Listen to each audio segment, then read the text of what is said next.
We're continuing the track developing news first on 4 out of Port Isabel tonight, where a man has jumped off the highest point of the Queen Isabella Memorial Bridge. Action 4's Ashley Custer learning new information live at the scene now. Marcy, Ryan, tonight the Cameron County Constables are looking into why 47-year-old Eleazar Mendoza decided to jump off the bridge. Now they say this is the second person who's attempted to jump off the highest point of the Causeway in the last 2 years.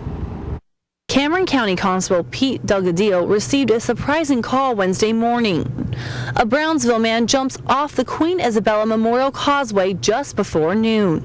He took us back to the scene where he says a female motorist witnessed Eleazar Mendoza stop his black SUV, climb up on the hood, and jump off from the westbound lane of the bridge. The hazard lights on, and the ignition was still on, the car, it was still on when he jumped the bridge. Delgadillo says within minutes the Coast Guard came to help Mendoza, who was still floating face down in the water. EMS arrived and took him to the hospital. He was still breathing. The constable says Mendoza was lucky to survive the fall, but he's still trying to figure out why he would try to take his own life. Delgadillo believes that personal issues and alcohol may have been a factor. Cans inside the vehicle. One of them is still, a can, a 24 ounce, was still halfway where I guess he was drinking. Action 4 News asked the constable about securing the bridge, since this isn't the first time someone has attempted to commit suicide here.